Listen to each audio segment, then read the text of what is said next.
সম্মানিত দর্শক এবং শ্রোতাবৃন্দ, আমি ডক্টর আবুল কাশেম মোহাম্মদ মাহবুবুল্লাহ যশোরী বাংলাদেশি সেবা পার্টির পক্ষ থেকে আপনাদের সকলকে জানাই আসসালামু আলাইকুম রহমতুল্লাহ। এই ভিডিওতে আমি ওই সকল লোকদেরকে কিছু কথা বলবো যারা একজন খুনি নেতা, যার কারণে তার অনুসারীদের খুন হতে হয়েছে, হত্যা হতে হয়েছে। সেই হিজবুত তাওহীদের স্বঘোষিত জামানার ইমাম, সাবেক শিবিরের কর্মী হুসাইন মোহাম্মদ সেলিম, যে কিনা একজন খুনি, যার কারণে মানুষ খুন হয়েছে, সেই লোকটির দ্বিচারিতা আমি আপনাদের সামনে তুলে ধরব। যদিও আমার এই ভিডিও আপনারা যখন শুনবেন বা দেখবেন তখন আপনারা আমার বিপক্ষে চলে যাবেন। এর কারণ আছে। এর কারণ হলো, সেটিও আমি আপনাদেরকে বলবো। এই লোকটি কথা এবং কাজে কখনো যে এক হবে না, তার জন্য আমি আপনাদের সামনে 2-3টি আয়াত রাখবো। তখন আপনারা বুঝতে পারবেন যে এই লোকটির পিছনে যে আপনারা ইসলামকে খোয়াইয়ে ফেলছেন। দিন ইসলাম কখনো আমাদেরকে শিক্ষা দেয় না আমরা কোনো খুনি নেতা বা নেত্রীর পিছনে যাই। সে দুনিয়াতে হিটলার হোক, মুসলিনি হোক, অশোকা হোক, উসামা বিন লাদেন হোক, মোহাম্মদ ইবনে আবদুল্লাহ হোক, ইয়েজিদ হোক, সে যেই হোক না কেন। আবার আমাদের দেশের শেখ মুজিব হোক, জিয়া হোক, এরশাদ হোক, হাসিনা হোক, খালেদা হোক, ভারতের নরেন্দ্র মোদী হোক, আবার 1947-এর ইতিহাসে খুনিদের আমরা যখন দেখি, মোহাম্মদ আলী জিন্নাহ, পণ্ডিত জওহরলাল নেহেরু, আবার করমচাঁদ গান্ধী, এরপরে আবার ইন্দিরা গান্ধী, আফগানিস্তানের নজিবুল্লাহ, ইরানের ইমাম খোমেনি, ইরাকের সাদ্দাম হুসাইন, কুয়েতের শায়েখ জাবের আর সাব্বাহি। এই টাইপের আমরা যখন খুনিদের ইতিহাস দেখি, সিরিয়ার বাশার আল আসাদ, হাফিজ আল আসাদ, আবার পাকিস্তানের জুলফিকার আলী ভুট্টো, ইয়াহিয়া খান, যখন আপনি এবং আমি জানতে পারছি যে এই লোকগুলি রক্তের রাজনীতি করেছে, তদ্রূপ ধর্মের নামে আমরা এখন দেখতে পাচ্ছি আমাদের দেশে যারা ইসলামকে ব্যবহার করছে, আমাদের দেশে যারা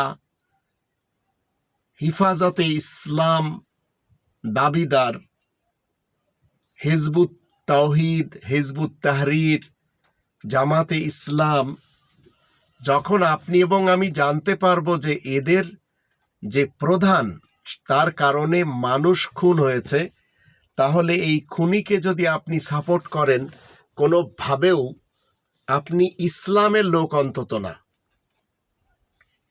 এই হুসাইন মোহাম্মদ সেলিম তার অনুসারীদেরকে এমন কিছু কথা বলছে যেগুলি তার অনুসারীরা, তার দাসদাসীরা, তার চাকর বাকরেরা, তার গুলামেরা গিলে গিলে খাচ্ছে।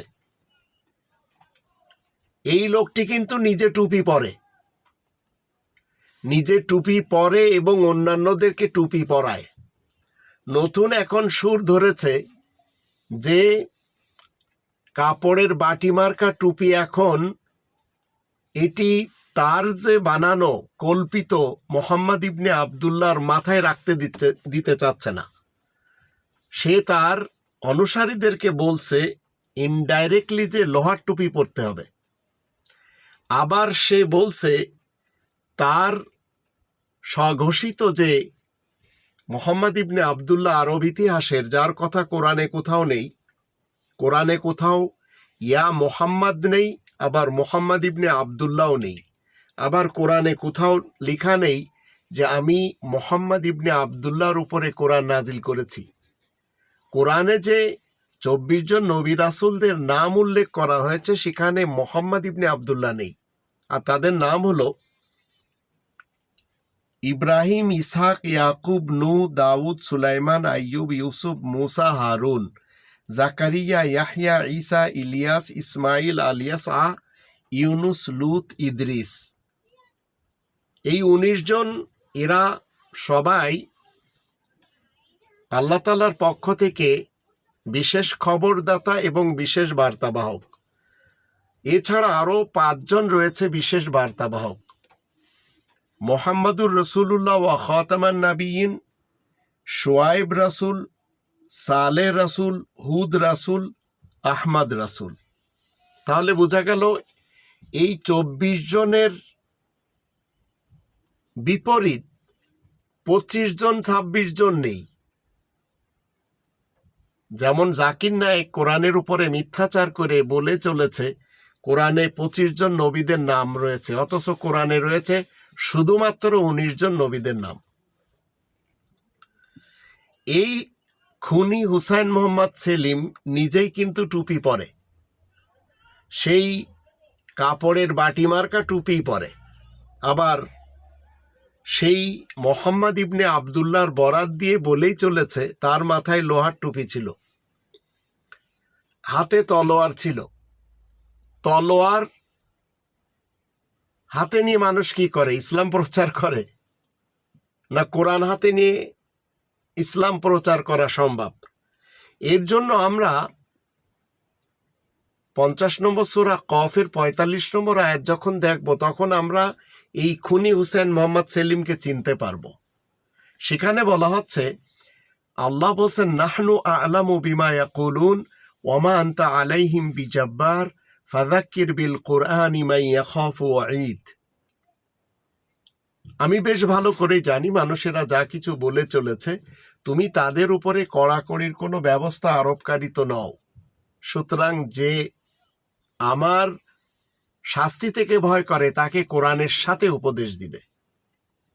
তো কোরআনের সাথে উপদেশ দিয়ে থাকেন 24 জন নবী রাসূলদের চরিত্রে আমরা যখন অভিনয় বা ফলো করতে যাই তখন আমরা খুঁজে পাই। তাহলে বোঝা গেল যে বা যারা হুসাইন মোহাম্মদ সেলিমকে মেনে চলছে, এই লোকটি কোরআন পড়তে জানে না, আবার ধর্মের একজন প্রবক্তা। ঠিক যেভাবে জাকির নায়েক কোরআন পড়তে জানে না কিন্তু ধর্মের একজন প্রবক্তা। মুসলমানদের ইতিহাসে সবচেয়ে ঘৃণিত ইতিহাস হলো যে যারা কোরআনের আয়াত পড়তে জানে না তারা কোরআনের রাহবার হয়ে, দাবিদার হয়ে পীর হওয়ার দাবি করেছে, জামানার ইমাম হওয়ার দাবি করেছে, হুজুর বক্তা হওয়ার দাবি করেছে। এই লোকটি মাথায় টুপি পরে, সে কিন্তু লোহার টুপি নিজে পরবে না, কিন্তু সে পরাবে। তো কোরআন কিছু লোকদের ব্যাপারে আল্লাহ বলছেন 61 নম্বর সূরা সফ এর 2 এবং 3 আয়াত দুটি যখন আমরা পড়ি তখন এই খুনি হুসাইন মোহাম্মদ সেলিমের মতো লোকদেরকে চিনতে পারি। সেখানে বলা হচ্ছে, ইয়া আইয়ুহাল্লাযীনা আমানু লিমা তাকুলুনা মা লা তাফআলুন, তোমরা যারা ঈমান আনার দাবিদার, তোমরা এমন কথা কেন বলো যা তোমরা নিজেরা মোটেই করো না। কাবুরা মাকতান ইনদাল্লাহি আন তাকুলু মা লা তাফআলুন, আল্লাহ তাআলার নিকট এটা খুবই অসন্তোষজনক যে এমন কথা তোমরা কেন বলবে যা তোমরা নিজেরা করবে না। তো এই লোকটা বাংলাদেশে কোনোদিন মাথায় লোহার টুপি পরবে না, কিন্তু সে তার কল্পিত স্বঘোষিত নবী দাবিদার মোহাম্মদ ইবনে আবদুল্লাহর মাথায় লোহার টুপি পরাচ্ছে আর হাতে তলোয়ার দিয়ে চলেছে। আমি যখন ইস্তানবুলে যাই, তোপকাপি জাদুঘরে যখন এই খুনি হুসাইন মোহাম্মদ সেলিমের সেই বিশ্ব নবীর মাথার টুপি দেখি, তখন সেটিও কিন্তু লোহার না, তার সাথে একটা পাগড়ি জড়ানো রয়েছে, যদিও একটু ওজন হবে।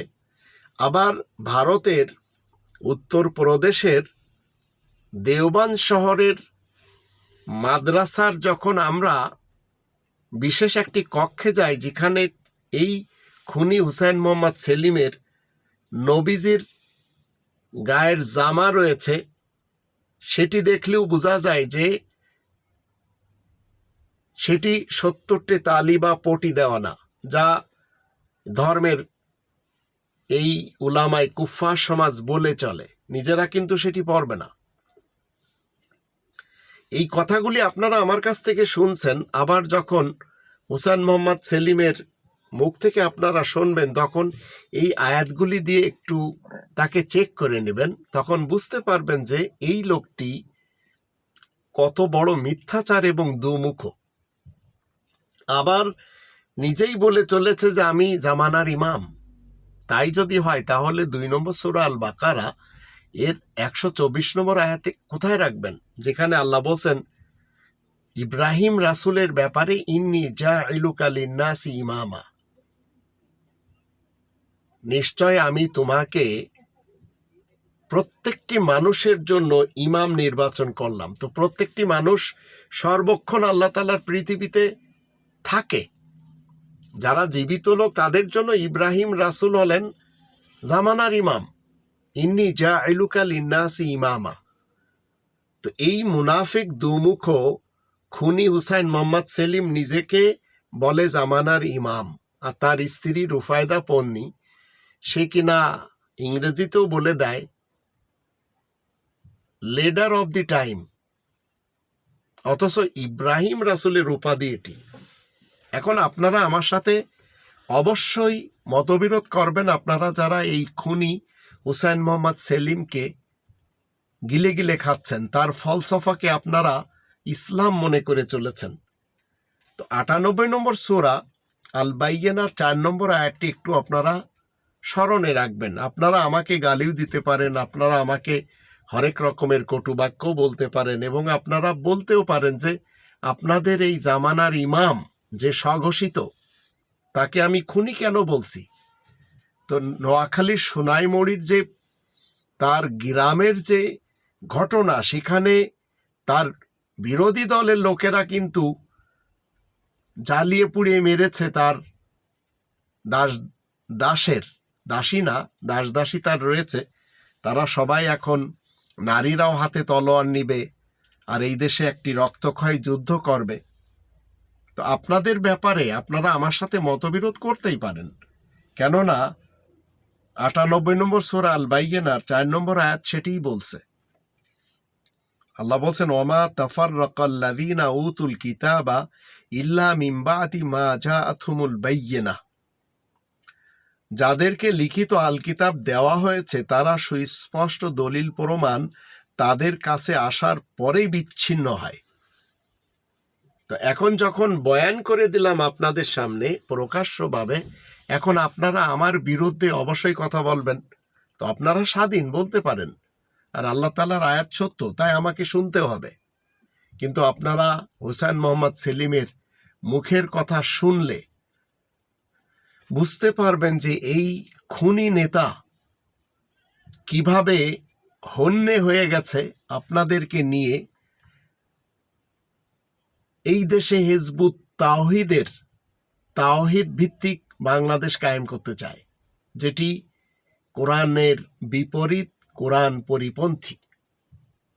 তো আসুন আমরা সবাই এই লোকটিকে এতগুলি আয়াতের মাধ্যম দিয়ে চিনে নেওয়ার পরে কোরআনের যে 5টি দাবি রয়েছে সেই 5টি দাবির দিকে আমরা ফেরত যাই, যেখানে আল্লাহ বলছেন একে একে আপনাকে কোরআনের সাথে উপদেশ দিতে হবে। যদি আপনি তা না দিতে পারেন তাহলে আপনাকে জানতে হবে যে আপনি রব্বানী বিধানের বিপরীত একজন ব্যক্তি, আর আপনার স্বাধীনতা খর্ব করে চলেছে এই খুনি হুসাইন মোহাম্মদ সেলিম। তো কোরআনের 5টি দাবি কি? যে 5টি দাবি ছাড়া একটি মানুষ জান্নাতের কল্পনাও করতে পারবে না। তার ভিতরে 1 নম্বর দাবি, কোরআনকে শতভাগ বিশ্বাস করতে হবে। 2 নম্বর দাবি, কোরআনের ভাষায় কোরআন পড়া শিখতে হবে। 3 নম্বর দাবি, মাতৃভাষায় কোরআন জানতে হবে। 4 নম্বর দাবি, কোরআন মতে জীবন কাটাতে হবে। আর 5 নম্বর দাবি, কোরআনে তাবলিগ করতে হবে। যদি আপনারা যারা হিজবুত তাওহীদের দাসদাসী রয়েছেন হুসাইন মোহাম্মদ সেলিমের, নিজেদেরকে না বদলাতে চান, তাহলে মনে রাখবেন এই পৃথিবীতে আপনাদের হাতে তলোয়ার ধরিয়ে দিবে, আপনাদের মাথায় লোহার টুপি পরিয়ে দিবে, অথচ সে নিজে হাতে কখনো তলোয়ার নিবে না আর নিজের মাথায় কখনো লোহার টুপি পরবে না। আমি চ্যালেঞ্জ করলাম, আপনারা আপনাদের জীবদ্দশায় দেখে নেবেন এই মিথ্যেবাদী, মুনাফিক, দুমুখ, খুনি, মিথ্যা জামানার ইমাম হুসাইন মোহাম্মদ সেলিমকে। আল্লাহ আমাদের সবাইকে সত্য পথে চলার তৌফিক দান করুন।